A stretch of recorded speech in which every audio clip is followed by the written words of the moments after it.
열심히 일하는데 왜 통장은 점점 비어갈까요? 청년은 집이 불가능하고, 중년은 쓸 돈이 없고, 노년은 쉴 틈이 없습니다. 세 세대가 전부 같은 고통을 호소하고 있습니다. 경제가 어려우면 물가가 내려가야 정상인데, 지금은 경제도 안 좋고 물가도 계속 오릅니다. 경기 침체와 물가 상승이 동시에 오는 최악의 조합, 스태그플레이션입니다. 오늘 영상에서는 이 스태그플레이션이 우리 삶을 어떻게 파고드는지 파헤쳐 보겠습니다.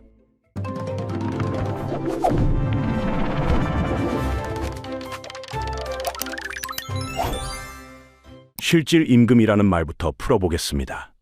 실질 임금이란 물가 상승분을 빼고 난 뒤 실제로 내 손에 남는 돈의 가치를 말합니다. 통장에 찍히는 숫자가 아니라 그 돈으로 실제로 살 수 있는 물건의 양을 따지는 것입니다.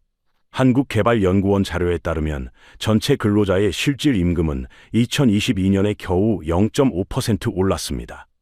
그런데 2023년에는 오히려 0.9% 줄어들었습니다. 통장에 찍히는 숫자는 분명히 늘었는데 실제 살림살이는 더 팍팍해진 것입니다. 쉽게 예를 들어보겠습니다. 월급이 300만 원에서 310만 원으로 올랐다고 가정합니다. 한 달에 10만 원이 늘었으니 기분이 좋습니다.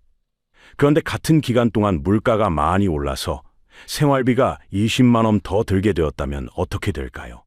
결과적으로 쓸 수 있는 돈은 오히려 10만 원 줄어든 것입니다. 이것이 바로 요즘 많은 분들이 열심히 일해도 돈이 안 모인다고 느끼는 이유입니다. 번 돈이 손에 닿기도 전에 물가에 흡수되어 버리는 현상입니다. 이런 현상이 올해만 벌어진 게 아닙니다. 2020년대 들어서 한국의 실질 임금 상승률은 계속 둔화되어 왔습니다. 2021년에는 코로나 이후 경기가 반등하면서 잠시 숨통이 트이는 것 같았습니다. 그런데 2022년부터 물가가 무섭게 오르기 시작하면서 임금 인상분이 전부 물가에 흡수되어 버렸습니다. 특히 기름값과 가스값 같은 에너지 가격, 그리고 먹거리 가격이 동시에 치솟으면서 서민 가게를 직격했습니다. 임금 인상의 혜택이 모든 사람에게 골고루 돌아가지 않는다는 점도 짚어야 합니다. 대기업과 중소기업 간의 임금 격차는 여전히 큽니다. 정규직과 비정규직 사이의 간극도 좁혀지지 않았습니다. 그래서 뉴스에서 평균 임금이 올랐다고 해도 내 월급은 그대로인 것 같은 느낌이 드는 것입니다. 그건 착각이 아닙니다. 평균이라는 숫자 뒤에는 누군가의 상승과 누군가의 정체가 함께 숨어 있습니다. 더 심각한 문제가 있습니다. 소득이 늘어나는 속도보다 꼭 써야 하는 돈이 늘어나는 속도가 더 빠르다는 것입니다. 집세, 교육비, 병원비처럼 아껴도 줄이기 어려운 항목들이 가계 지출에서 차지하는 비중이 해마다 커지고 있습니다. 이런 지출은 경기가 나빠져도 쉽게 줄일 수가 없습니다. 월급은 그대로인데 꼭 내야 하는 돈이 늘어나면 자유롭게 쓸 수 있는 돈은 쪼그라듭니다. 소득 하위 20% 가구의 평균 저축률은 마이너스를 기록하기도 했습니다. 버는 것보다 쓰는 게 더 많다는 뜻입니다. 이것이 바로 지금 한국에서 벌어지고 있는 번 돈이 사라지는 현상입니다. 그렇다면 이 돈들은 대체 어디로 새어나가는 걸까요? 월급이 통장에 들어오는 순간부터 경주가 시작됩니다. 그런데 출발선에 서기도 전에 상당 부분이 이미 빠져나갑니다. 집세, 전화요금, 전기세, 가스비, 보험료, 대출 이자. 이 돈들은 우리가 신경 쓰지 않아도 매달 정해진 날짜에 자동으로 빠져나갑니다. 내가 원해서 쓰는 게 아니라 그냥 살아가려면 무조건 내야 하는 돈입니다. 이런 돈을 고정비라고 부릅니다. 한국 도시에 사는 가정의 경우 이런 고정비가 월 소득의 60%에서 많게는 70%까지 차지한다는 분석이 있습니다. 나머지 30%로 밥 먹고 출퇴근하고 저축도 해야 합니다. 특히 집에 들어가는 돈이 압도적으로 큽니다. 서울에서 원룸 하나 구하려면 월세가 평균 70만 원을 넘습니다. 수도권 전체로 봐도 50만 원대 후반입니다. 전세로 살려고 해도 보증금 마련하려면 은행에서 돈을 빌려야 합니다. 그 이자가 월세만큼 나가는 경우도 많습니다. 내 집이 있는 사람도 상황이 녹록지 않습니다. 2022년부터 기준금리가 급하게 오르면서 변동금리로 대출받은 분들의 이자 부담은 2배 가까이 늘어난 경우도 있었습니다. 변동금리란 빌릴 때 정해진 이자율이 경제 상황에 따라 나중에 바뀔 수 있는 대출을 말합니다. 전화요금이나 인터넷 요금도 만만치 않습니다. 스마트폰 요금제에 집 인터넷까지 합치면 한 달에 15만 원에서 20만 원은 기본입니다. 전기요금과 가스요금은 국제에너지 가격이 오르면서 같이 올랐습니다. 한번 오른 요금은 웬만해서는 다시 내려가지 않습니다. 정부에서 일시적으로 지원금을 주더라도 원래 내야 하는 금액 자체는 그대로입니다. 그래서 우리는 매달 조금씩 더 많은 돈을 이런 고정비로 내게 됩니다. 여기에 눈에 보이지 않는 도둑이 하나 더 있습니다. 슈링크플레이션이라는 현상입니다. 영어로 슈링크는 줄어든다는 뜻이고 플레이션은 물가를 뜻합니다. 합치면 가격은 그대로인데 양이 줄어드는 현상을 말합니다. 2025년 9월 교촌 치킨이 일부 메뉴의 중량을 700g에서 500g으로 줄였다가 소비자 반발로 한 달 만에 원상복구한 사건이 대표적입니다. 중량당 가격으로 환산하면 소비자 부담이 약 40%나 늘어난 셈이었습니다. 대통령실과 국정감사에서까지 논란이 될 정도로 사회적 파장이 컸습니다. 슈링크플레이션이 교활한 이유가 있습니다. 우리가 알아차리기 어렵다는 점입니다. 가격표에 인상됐다는 표시가 붙지 않으니까 경계심이 느슨해집니다. 하지만 장을 보다 보면 어느새 예전보다 더 많은 품목을 담아야 같은 양의 식재료를 확보할 수 있게 됩니다. 한국소비자원 조사에 따르면 2024년 한 해 동안 용량이 줄어 단위 가격이 오른 제품이 57개나 됐습니다. 이 중 91%가 식품이었습니다. 정부가 2015년부터 용량 축소 시 표시를 의무화했지만 현장에서는 꼼수가 이어지고 있습니다. 밖에서 밥 먹는 것도 부담이 커졌습니다. 서울에서 점심 한 끼 평균 가격이 10,000원을 넘어선 지 오래입니다. 김밥 한 줄에 4,000원, 짜장면 한 그릇에 8,000원이 넘는 시대가 됐습니다. 배달 음식은 배달비까지 더해져서 부담이 더 큽니다. 그래서 요즘 직장인들이 도시락을 싸다니거나 편의점에서 삼각김밥으로 끼니를 때우는 모습이 낯설지 않습니다. 결국 고정비와 슈링크플레이션은 양쪽에서 우리 지갑을 옥죄고 있습니다. 한쪽에서는 무조건 나가야 하는 돈이 빠져나가고 다른 쪽에서는 남은 돈의 가치마저 갉아먹힙니다. 이런 상황에서 가장 먼저 쓰러지는 건 누구일까요? 바로 사회에 첫 발을 내딛는 청년들입니다. 25살 청년이 있다고 생각해 봅니다. 대학을 졸업하고 어렵게 첫 직장을 구했습니다. 월급은 세금 떼기 전 250만 원입니다. 여기서 세금이랑 국민연금, 국민연금, 건강보험 같은 걸 떼고 나면 실제로 손에 들어오는 돈은 220만 원 정도입니다. 서울에서 원룸 월세 60만 원, 관리비 10만 원, 전화요금 7만 원, 교통비 10만 원, 식비 40만 원. 여기까지만 해도 127만 원이 나갑니다. 남은 돈은 약 90만 원입니다. 여기서 친구 결혼식 축의금, 옷 사는 돈, 아플 때 병원비 같은 걸 빼면 저축할 수 있는 금액은 월 50만 원이 채 안 됩니다. 그럼 1억 원을 모으려면 얼마나 걸릴까요? 매달 50만 원씩 꼬박꼬박 모아도 단순 계산으로 17년이 걸립니다. 은행 이자를 보태도 15년은 좋게 걸립니다. 그런데 15년 뒤에 1억 원으로 무엇을 할 수 있을까요?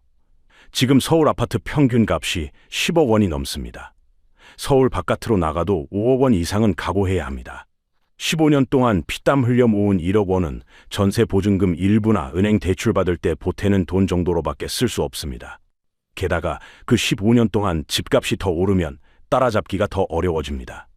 노동으로 번 돈으로 자산이 불어나는 속도를 따라잡을 수 없는 첫 번째 세대. 청년들이 스스로를 그렇게 부르는 이유가 여기 있습니다. 옛날에는 N포 세대라는 말이 있었습니다. 연애, 결혼, 출산을 포기한다는 뜻에서 3포 세대라고 했다가 포기하는 게 점점 늘어나면서 N포가 된 것입니다. 그런데 지금 청년들에게 이 표현은 맞지 않습니다. 포기라는 건 원래 선택할 수 있는 게 있는데 안 하는 것입니다. 애초에 선택지 자체가 주어지지 않은 사람에게 포기라는 말이 성립할까요? 꿈을 꾸는 것 자체가 사치가 된 시대입니다. 그냥 생존 남은 세대라는 표현이 더 정확할 수도 있습니다. 요즘 무지출 챌린지라는 게 유행하고 있습니다. 하루 동안 단 한 푼도 안 쓰는 걸 목표로 하는 것입니다. 처음에는 게임처럼 시작됐습니다. 그런데 참여하는 사람들 이야기를 들어보면 놀이라기보다는 절박함에 가깝습니다. 점심을 굶고 물만 마시고 걸어서 출퇴근하면서 버티는 하루입니다. 이걸 계속하면 몸도 마음도 지치게 됩니다. 인터넷에서는 극단적으로 돈 아끼는 방법을 공유하는 커뮤니티도 인기입니다. 유통기한, 임박식품 싸게 사는 법, 무료 시식 행사 정보, 난방비 아끼려고 도서관에서 하루 종일 버티는 요령 같은 것들이 올라옵니다. 살아남으려는 본능이 모여서 하나의 문화가 된 것입니다. 현대경제연구원은 2025년 한국 경제가 극심한 침체 국면에 빠지면 청년층 실업 문제가 심각한 수준에 이를 가능성이 높다고 경고했습니다. 불황 국면에서 기업들이 경력자를 선호하는 경향이 있기 때문입니다. 신입보다는 바로 일할 수 있는 사람을 뽑으려 합니다. 그러면 경력이 없는 청년들은 첫 발을 내딛기가 더 어려워집니다. 처음 사회생활 시작할 때 좋은 일자리를 못 얻으면 그 불이익이 오래 갑니다. 출발선 자체가 뒤로 밀려난 것입니다. 노력이 부족한 게 아닙니다. 기회 자체가 줄어든 것입니다. 그렇다면 이미 사회에 자리 잡은 중년들은 괜찮을까요? 안타깝게도 그렇지 않습니다. 연봉 7천만 원이라고 하면 꽤 괜찮아 보입니다. 대기업 과장급이나 중견기업 부장급 정도 되는 월급입니다.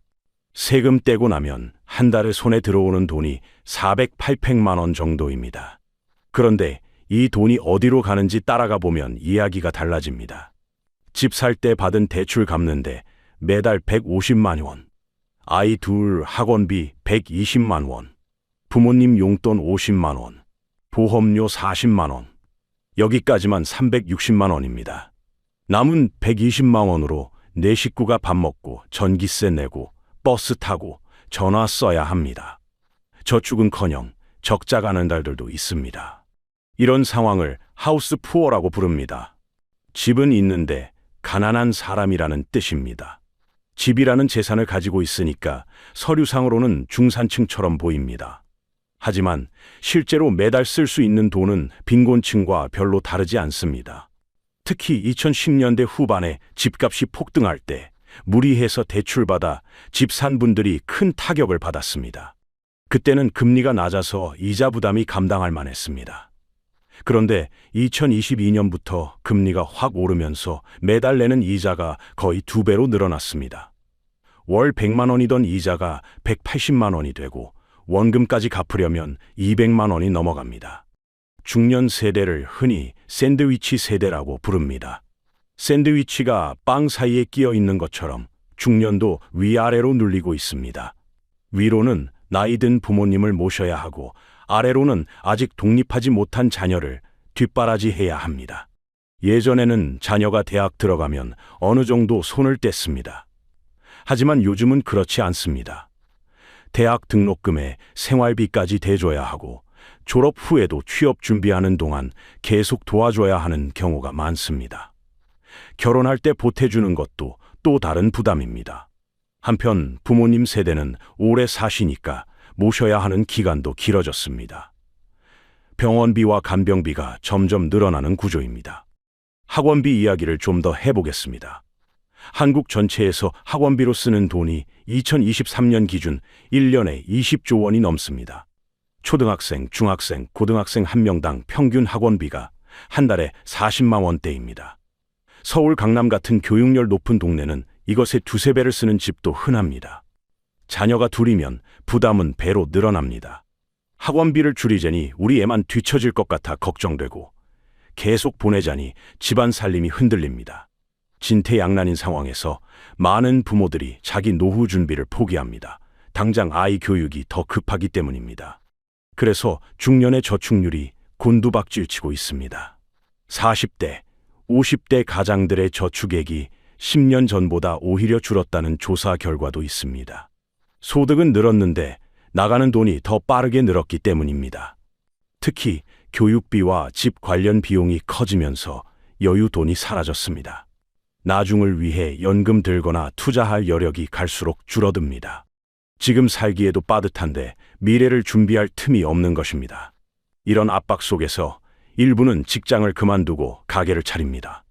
명예퇴직받고 치킨집이나 카페 여는 이야기는 익숙합니다. 그런데 현실은 만만치 않습니다. 음식점 같은 경우 3년 안에 문 닫는 비율이 70%가 넘는다는 통계도 있습니다. 겉으로는 가장 화려해 보이는 세대입니다. 하지만 그 화려함 뒤에 통장 잔고와 마음의 여유는 바닥을 드러내고 있습니다. 그럼 이미 은퇴한 노년 세대는 어떨까요? 상황은 더 심각합니다. 대한민국은 선진국 모임인 OECD 국가들 중에서 노인 빈곤율 1위입니다. OECD란 경제협력개발기구의 줄임말로 한국을 포함해 38개 선진국이 가입해 있는 국제기구입니다. 2023년 기준 65세 이상 어르신들 중 38.2%가 빈곤선 아래에서 살고 있습니다. 빈곤선이란 중간 정도 소득의 절반보다 적은 돈으로 사는 것을 말합니다. 한 달에 약 100만 원 남짓한 돈으로 생활해야 한다는 뜻입니다. 집세 내고 병원비 내고 밥 먹고 나면 남는 게 없습니다. 다른 선진국들은 노인 빈곤율이 평균 14% 정도인데 한국은 그 3배에 가깝습니다. 더 놀라운 사실이 있습니다. 한국 노인의 경제활동 참가율이 OECD 국가 중 가장 높습니다. 쉽게 말해 일하는 노인 비율이 가장 높다는 뜻입니다. 2025년 기준 65세 이상 고용률이 17.3%로 OECD 평균 13.6%의 거의 3배에 달합니다. 이미 초고령 사회인 일본의 25.3%보다도 훨씬 높은 수치입니다. 가장 오래 일하면서도 가장 가난한 노인들의 나라. 이것이 한국의 슬픈 자화상입니다. 왜 이렇게 됐을까요? 국민연금 제도가 시작된 지 얼마 안 됐기 때문입니다. 국민연금이 모든 국민을 대상으로 넓어진 게 1999년입니다. 지금 70대 이상 어르신들 중 상당수는 국민연금에 가입할 기회조차 없었거나 가입 기간이 너무 짧아서 받는 돈이 아주 적습니다. 2024년 기준 국민연금 평균 수령액은 약 66만 원입니다. 같은 해 1인 가구 월 최저생계비 134만 원의 절반에도 못 미칩니다. 기초연금이라고 해서 정부가 따로 주는 돈이 있는데 이것도 한 달에 30만 원대입니다. 이 돈만으로는 생활이 불가능합니다. 그래서 은퇴 후에도 일을 멈출 수가 없습니다. 통계청 조사 결과 고령층이 일을 계속하는 이유 중 생활비에 보탬이 되기 위해서라는 응답이 54.4%로 가장 많았습니다. 일하는 즐거움은 36.1%, 무료함을 달래기 위해서는 4%에 그쳤습니다. 문제는 이 일자리의 질입니다. 2024년 기준 노인 일자리 종사자 중 단순 노무 종사자가 34.2%입니다. 주차 관리, 거리 청소, 택배 물건 분류 같은 일이 대부분입니다. 몸이 허락하는 한 계속 일해야 하는 것입니다. 쉼 없이 일해야 하는 삶이 된 것입니다. 더 큰 문제는 법적 정년과 실제 퇴직 연령 사이의 간극입니다. 현재 법적 정년은 60세지만 주된 일자리에서 실제로 물러나는 평균 연령은 52.9세에 불과합니다. 반면 국민연금을 받기 시작하는 나이는 점점 늦춰지고 있습니다. 1969년생 이후부터는 65세가 되어야 연금을 받을 수 있습니다. 52세에 밀려나서 65세까지 10년 넘게 소득 공백이 생기는 것입니다. 이 기간 동안 생계를 유지하려면 어떤 일이든 해야 합니다. 이 이야기가 남의 일처럼 느껴지시나요? 지금 30대, 40대 분들이 제대로 준비하지 못하면 30년 뒤에 마주할 모습일 수 있습니다. 노인 빈곤은 개인의 잘못만은 아닙니다. 사회 안전망이 부족한 게 근본 원인입니다. 그렇다면 이 모든 세대의 고통 뒤에 숨어 있는 진짜 원인은 무엇일까요? 이제 그 정체를 들여다볼 차례입니다. 앞서 세 세대의 어려움을 살펴봤습니다. 청년은 저축이 안 되고, 중년은 저축할 여유가 없고, 노년은 저축한 게 없습니다. 세 세대 모두 같은 고통을 겪고 있습니다. 이 고통의 뿌리에는 무엇이 있을까요? 바로 스태그플레이션입니다. 도입부에서 잠깐 언급했던 이 단어를 이제 자세히 들여다보겠습니다. 경제에는 기본적인 원리가 있습니다. 경기가 나빠지면 사람들이 물건을 덜 사니까 물가가 내려가야 합니다. 반대로 물가가 오른다는 건 경기가 좋아서 사람들이 돈을 많이 쓴다는 신호입니다. 그런데 지금 한국 경제는 이 기본 원리가 안 맞는 이상한 상황에 놓여 있습니다. 경기는 안 좋은데 물가는 계속 오릅니다. 경기 침체를 뜻하는 스태그네이션과 물가 상승을 뜻하는 인플레이션이 동시에 온 것입니다. 이 둘을 합쳐서 스태그플레이션이라고 부릅니다.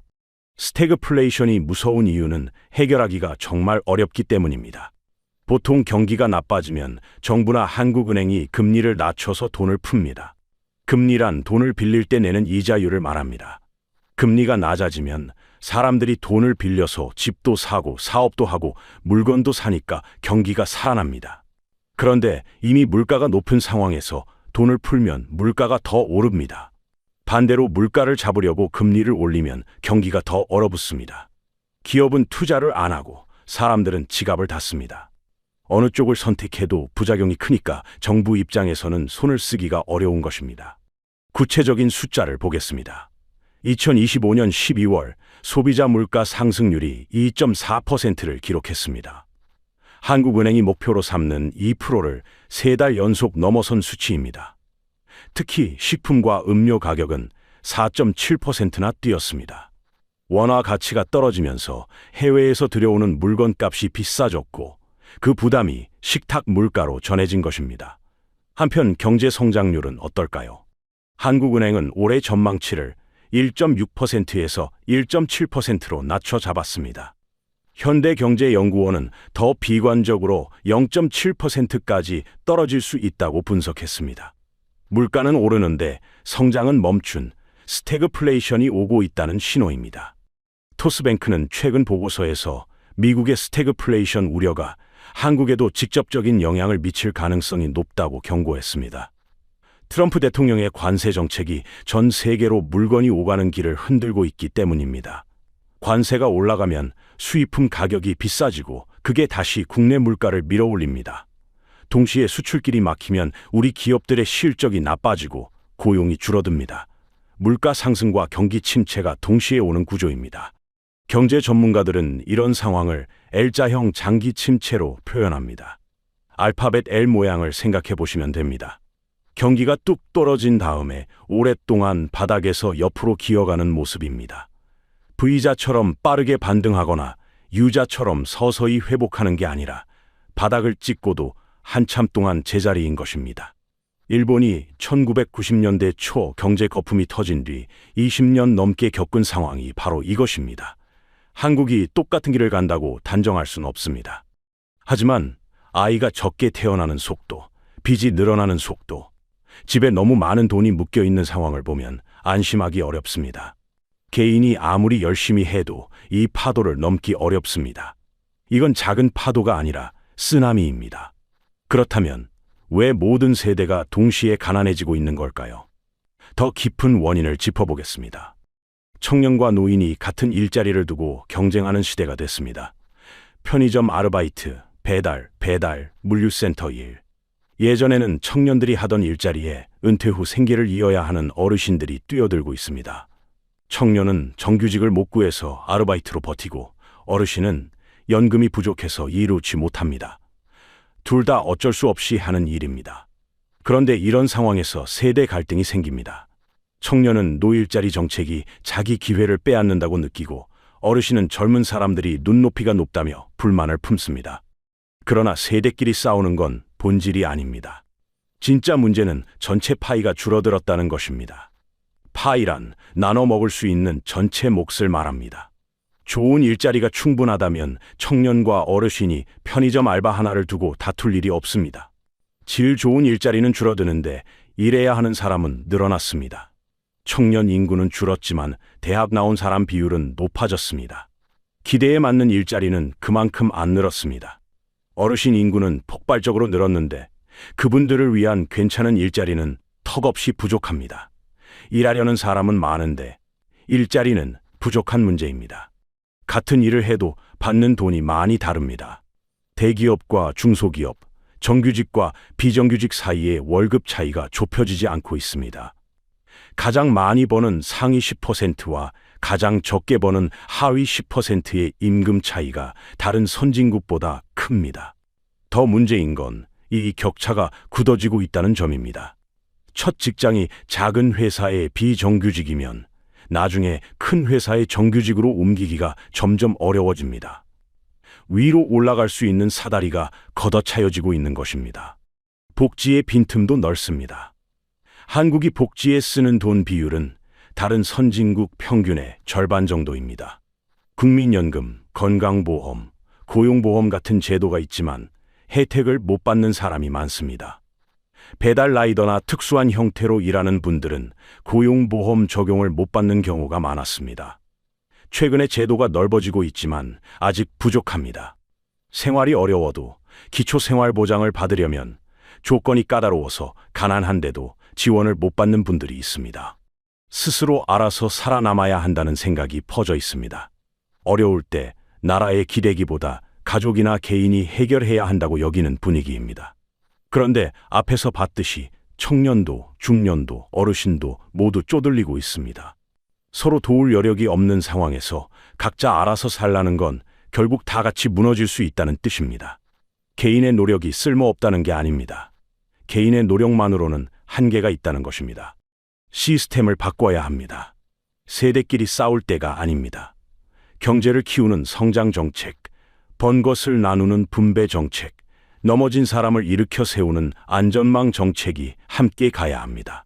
하나만으로는 부족합니다.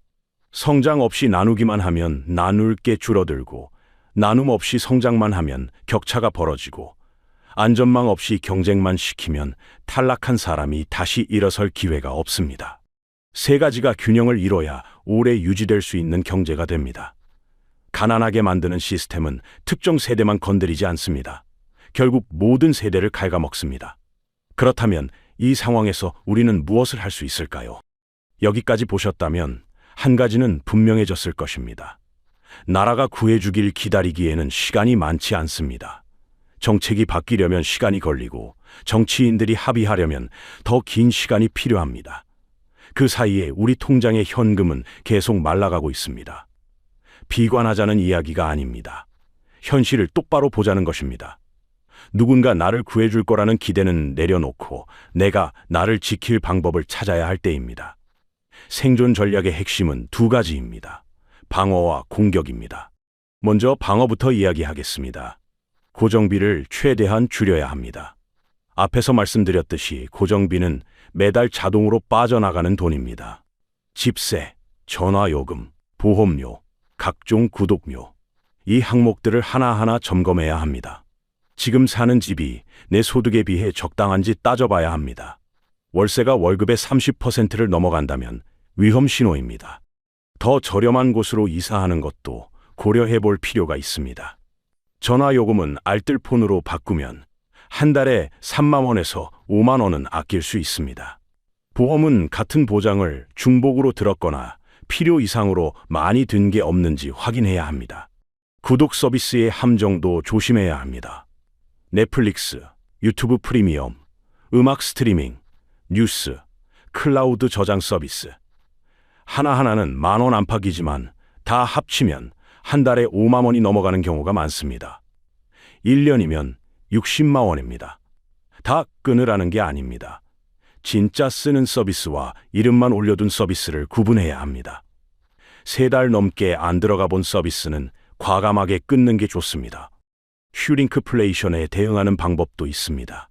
물건 살 때 그램당이나 밀리리터당 가격을 비교하는 습관을 들이시기 바랍니다. 대용량이 항상 싼 건 아닙니다. 꼼꼼히 따져보면 의외의 선택지가 보입니다. 이제 공격 차례입니다. 월급 외에 추가로 돈이 들어오는 길을 만들어야 합니다. 수도관처럼 돈이 조금씩이라도 흘러들어오는 통로를 말합니다. 거창하게 생각할 필요 없습니다. 한 달에 10만 원짜리 작은 수입도 의미가 있습니다. 안 쓰는 물건을 중고로 팔고 내가 가진 재능이나 아는 것을 활용해서 부수입을 만드는 방법을 찾아보시기 바랍니다. 블로그 운영, 온라인 강의, 번역, 디자인 외주 같은 선택지가 있습니다. 본업에 지장을 주지 않는 선에서 작게 시작해서 조금씩 키워나가는 게 현실적입니다. 주식이나 코인으로 단기간에 큰 돈을 벌겠다는 생각은 조심해야 합니다. 투자 자체를 나쁘다고 하는 게 아닙니다. 오랜 시간을 두고 여러 곳에 나눠서 투자하고 잃어도 괜찮은 범위 안에서 하는 게 원칙입니다. 생활비를 투자에 넣거나 빚을 내서 투자하는 건 생존 전략이 아니라 도박입니다. 지금처럼 불확실한 시기에는 손에 쥘 수 있는 현금을 확보하는 게 우선입니다. 현금이 있어야 기회가 왔을 때 잡을 수 있습니다. 재앙은 예고 없이 오지 않습니다. 지금 우리가 보고 있는 모든 숫자들이 바로 그 예고입니다. 시스템이 바뀌기를 기다리되 거기에 모든 걸 걸지 말고 내 현금 흐름을 지키는 데 집중해야 합니다. 지금이 바로 골든타임입니다. 지금까지 월급 빼고 다 오른 시대의 민낯을 살펴봤습니다. 청년은 출발선에서 막혔고, 중년은 양쪽에서 눌리며, 노년은 쉴 곳을 잃었습니다. 그리고 이 모든 것의 밑바탕에는 스태그플레이션이라는 그림자가 깔려 있습니다. 세대끼리 싸울 때가 아닙니다. 서로를 탓하면 모두가 손해입니다. 오늘 영상에서 가장 공감이 갔던 부분은 어디였습니까? 댓글로 여러분의 생각을 남겨주시기 바랍니다. 다음 영상에서는 스태그플레이션 시대에 돈을 지키는 구체적인 방법을 다루겠습니다. 오늘이 진단이었다면 다음은 처방전입니다. 구독과 알림 설정 부탁드립니다. 다음 영상에서 뵙겠습니다.